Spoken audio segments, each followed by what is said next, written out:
How did stock markets perform during the Spanish influenza, which lasted from 1918 until 1920? And how can we actually look at today? I mean, are there any comparisons we can make? So during the Spanish influenza, the US stock market, both the Dow Jones and the S&P, actually went up slightly, but in 1918 and 1919 they went up, but in 1920 the stock market went down by 32%. But overall, the stock market went up in those 3 years, I think about 10%, so about 3% per year.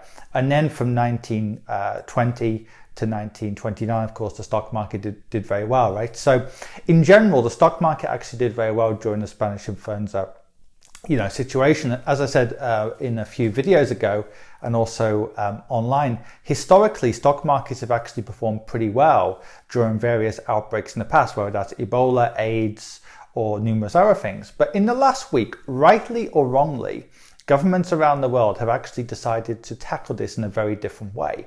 In terms of they're trying to say, look, we are going to sacrifice the economy. We understand this is going to be painful for 1 month, 2 months, 3 months, 6 months, a year, or whatever. And yes, we're going to stimulate the economy. We're going to guarantee people's wages in some countries at least, and then things will get better. But that's just the price we have to pay to be safe, right?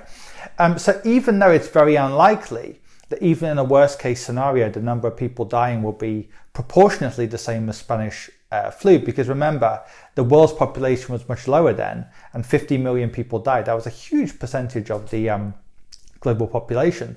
The way the governments have reacted to this crisis, rightly or wrongly, does mean that the short-term effects have been much bigger.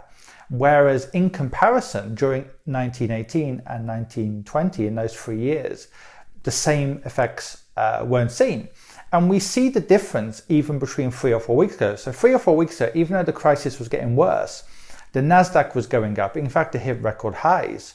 But at that stage, the market wasn't pricing in. And let's face it, nobody could have known that countries around the world would do this, because barely a few weeks ago, people were criticizing the Chinese and other governments for being too draconian.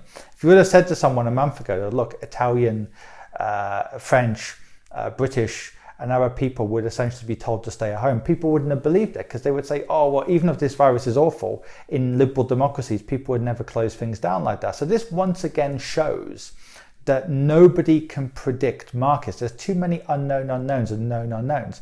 I don't know even one person who predicted that governments all around the world would react like this in my network. I know some people who underestimated the virus, some people who overestimated the virus, some people maybe got it right from the point of view of how severe it is, but I know nobody who predicted this would happen. So again, it shows you can't predict markets. But I think the comparison to 1918, of course, is the markets will be back like always. And again, it does show the benefits of diversification in terms of bonds are going up, stocks are going down. So that's a chance to rebalance and add new money into stocks. I will be doing a longer video though about this week, and that will be coming up on the next video.